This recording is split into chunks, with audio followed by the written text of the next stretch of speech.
Hey everybody, welcome back to Sounds Like a Drum, Cadence Independent Media Production.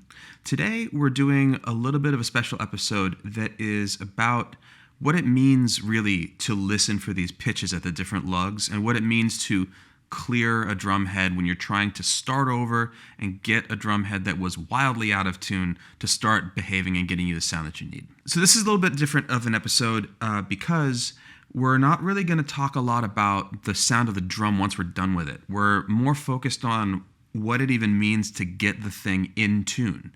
And we often blow past this part in the videos that we make because we're aimed at getting a sound in the end rather than talking about the real nitty-gritty of the process, and in particular the part that is the job of your ears, to find the different pitches at the lugs and to figure out how to get them all to be the same instead of just kind of chasing it and not really being sure what the end result is even supposed to sound like. So what we're doing today is we have the house Acrolite, Ben's Acrolite here, and I'm gonna screw it up and then I'm gonna bring it back again, kind of like I would if I was using a backline snare drum, for instance, and I know the sort of sound that I need for the gig that I have to play on that drum, and maybe the person before didn't tune it or really just beat the heck out of it, and so it's in kind of gnarly shape tuning-wise when I get there. When you're approaching a drum like this, also, there's a few just visual things to look for. If some of the lugs are obviously tighter than others to the point where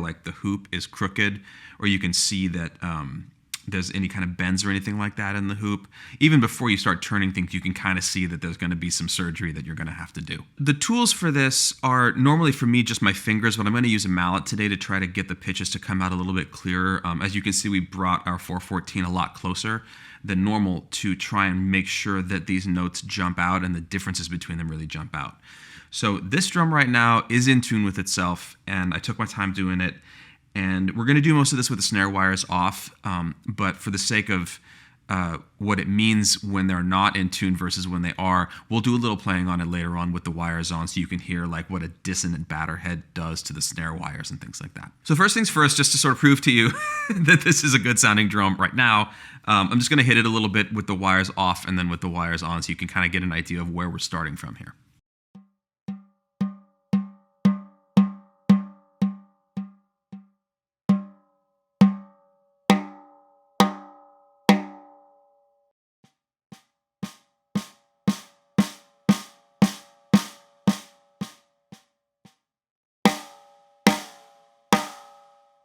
So as you can hear from that, the note with the snare wires off is pretty clear. There's not any wobbling in the overtones really, and when I put the wires on, there's also no funny business anywhere in the overtones.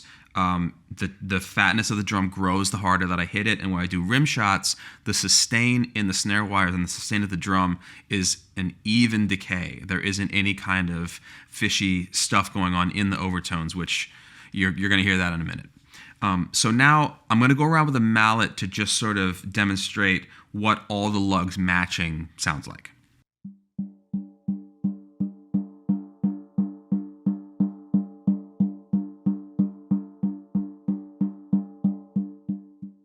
A little trick you can do also if you're checking this to kind of mask the fundamental a little bit is to place your finger in the center of the batter head when you're checking the rest of them. You don't want to press too hard because then you're actually changing the pitch of some or all of the lugs, but just a little bit of touch in the center will bring out the overtones more by suppressing that fundamental.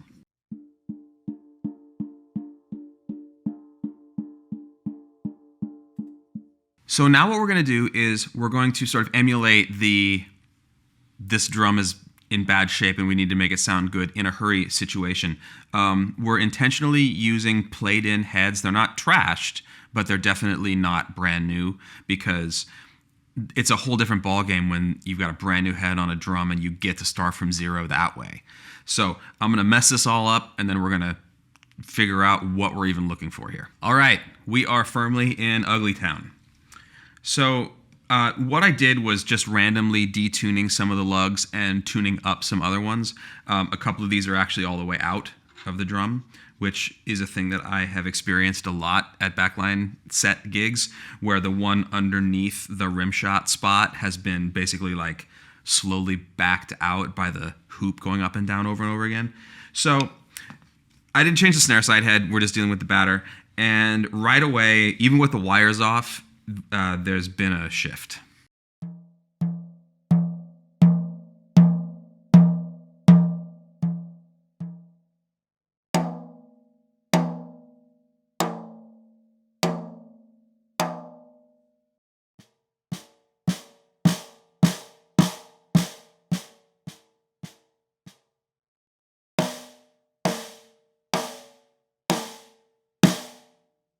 So the main takeaway here that I tried to demonstrate in those two things right there is that right now, if you do rim shots, they don't all sound the same. They're not making the same pitch, depending on which lug you're over, because these are all not tuned to the same pitch. And certainly in recording situations, but even in live situations where maybe the drums aren't even mic'd, there's nothing worse than just doing like eighth notes or 16th notes and having them go bang, bang, bang, bang, bang, bang. We have to get rid of that. And the place to start with that is to get a mallet out or your finger and just check around and see what notes you're actually dealing with here. So before we start changing anything, we're just going to take a listen to everything around.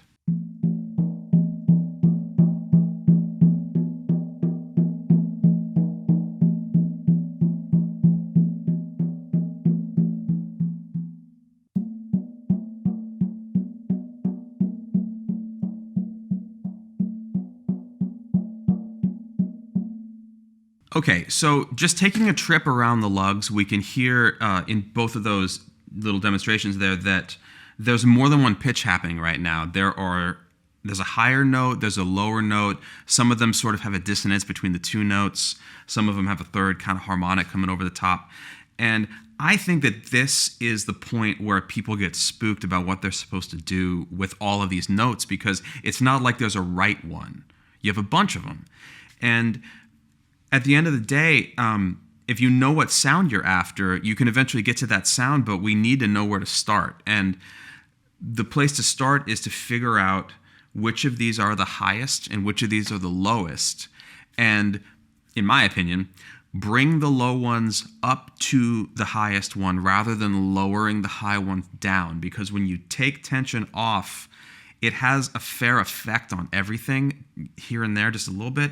But bringing those other ones up has less of an effect on the other ones, in my experience. I know that there's physics to this and there's a lot of variables, but this is my method of doing it, basically. So what we have to do now is isolate which one of these things we want to aim the rest of them toward so that we can get to a spot where they're all the same. It may not be our target pitch for the head as a whole, but that's not what we're after right now. We're just trying to get them all to be the same. So we're going to listen to each one and pick a target, and then try to get the rest of them up to where that one's at.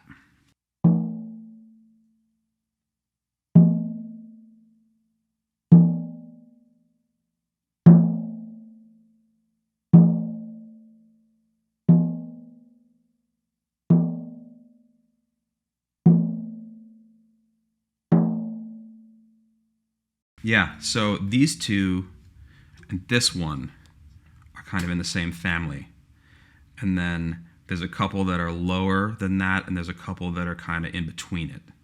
So the next move is to just start to adjust these other ones around and check them against these ones that we know are the highest of the group. And once we get those there, then we can bring everybody up and down together. But this is the place to start. It's fairly common, I would even say expected, that when you're dealing with a drum that is out of tune with itself, you're going to find similarities in opposing pairs of lugs because of the nature of the way a drumhead tensions. And that means, in this situation, that we have kind of like a high direction and we have kind of a low direction. You can almost think of it that the hoop is a little bit tacoed right now, and there are opposites that are one way and there are opposites that are another way.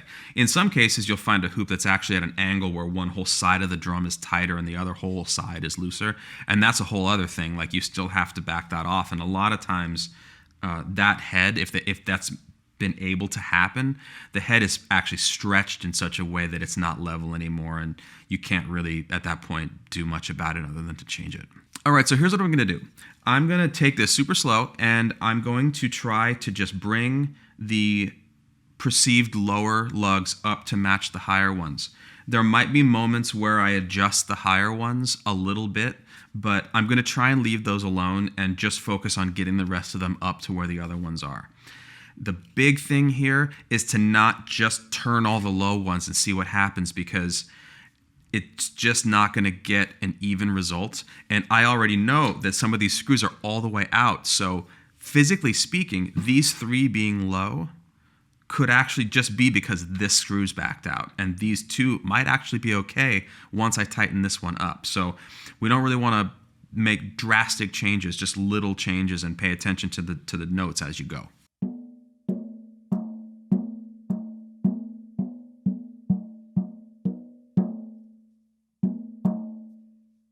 Yeah, I mean, in this situation, since I know this lug is backed out all the way because I did it, if there are any that actually don't have any tension on them, starting with those and making sure that there's some tension on them is probably a good idea.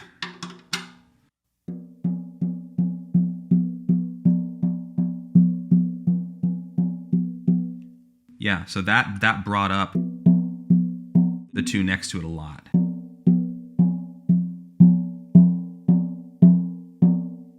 And now this one's higher than it was before.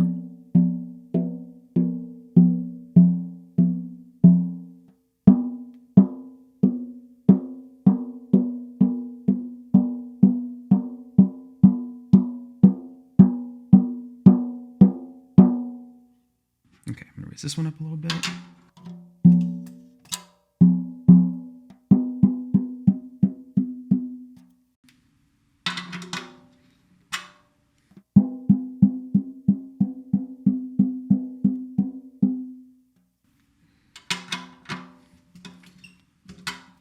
Whenever you move one of them, they all move a little bit. So, like listening now after the changes that I made a moment ago,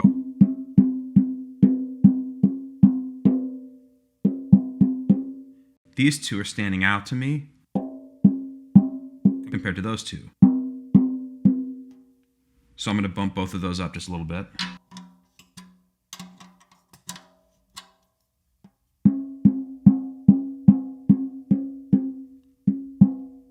So those are all a little bit closer.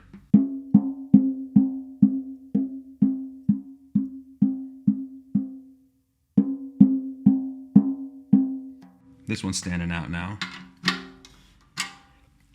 And actually feels a little loose when I turn it.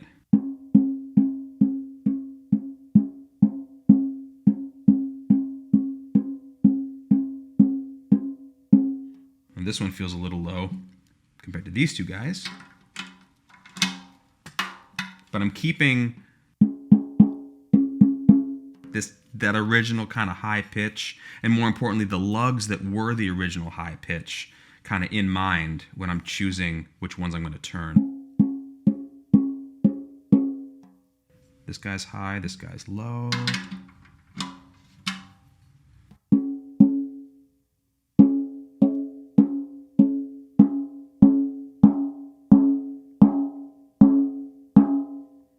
And sometimes it's tricky, like there's a lot of overtones in there, and like there's a low component and a high component to that one, and then a different low one and high one to that one. Sometimes I'll do this, I'll set the drum on a pillow so that the bottom head's not involving itself in this, because sometimes you'll hear a thing that sounds like an overtone from the batter head, but it's actually just noise from the snare side coming up. So this guy sounds low now.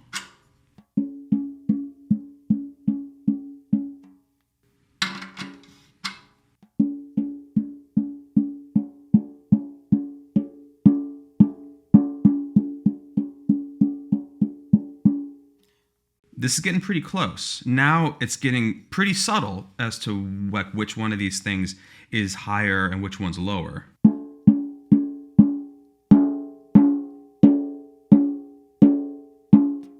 This one sounds a little lower to me.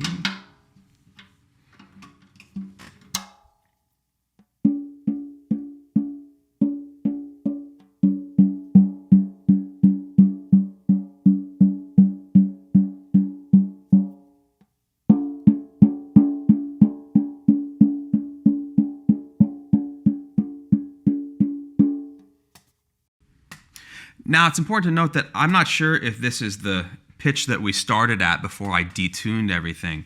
I'm just trying to get them all the same at this point. Now, when I'm doing this on my own, or if I'm doing this at a gig or something, I don't take this long to do it. This is more about an opportunity to listen to these changes, like for the viewers and stuff, and frankly for me too, to just like check how I'm doing these things. But in the end, we're just trying to follow our ear from them being all mixed up to deciding on a destination pitch and trying to get all of the ones that aren't that pitch up there. And most any drum you run into is going to have a couple of lugs that are close to each other. If you run into the rare one where they're just all bananas, you might just loosen everything all the way and finger tight everything and then start from there. But in a situation like this where maybe like the band before has just stopped and I have like 5 minutes to do this, I'll do a really quick kind of smash through it that for me maybe takes about like 90 seconds to do. And it's not about being perfect, it's just about having the thing be usable and functional and sound like a snare drum. So I'm just going to put finishing touches on this and then we're going to play it again.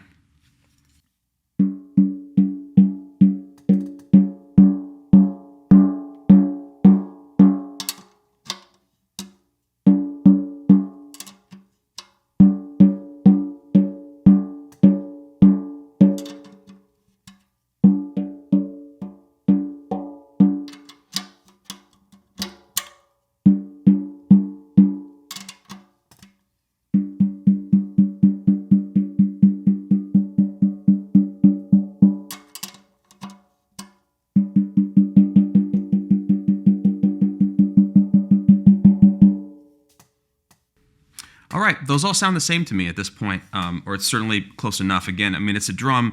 It's not like a piano or something. We don't need to be extreme about this, but the way the drum's going to behave now is going to be a lot more fun to play. It's going to feel better. It's going to sound better. It's definitely going to project better because the head is working as a unit to make the sound that you're making.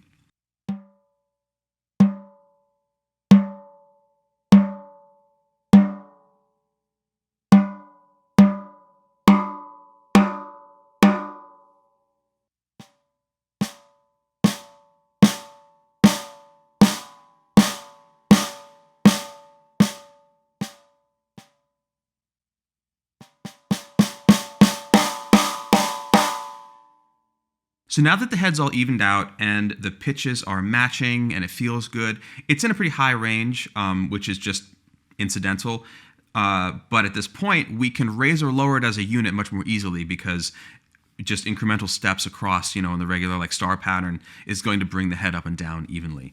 And this will make sure also that at those different ranges, we're going to have the best possible resonance and tone and sound, whether it's cranked up like this or if we take it down low. Of course, there are times to maybe like detune a lug for fun or times where you're not going to be able to get a good sound out of the drum because of external factors. I mean, sometimes you show up to the gig, to the back line, and like one of these screws is just missing and you have to figure it out, But as long as all the components are there, you can at least get something that you can use to get through that show. This is also the reason why a lot of guys bring their own snare drum, even if everything is technically provided. But the main thing to take away from this is that what you're listening for is not as mysterious as it may seem. The hard part is just choosing where you're headed, because if you go around with a mallet or you go around with your finger, you can hear that there are pitches there.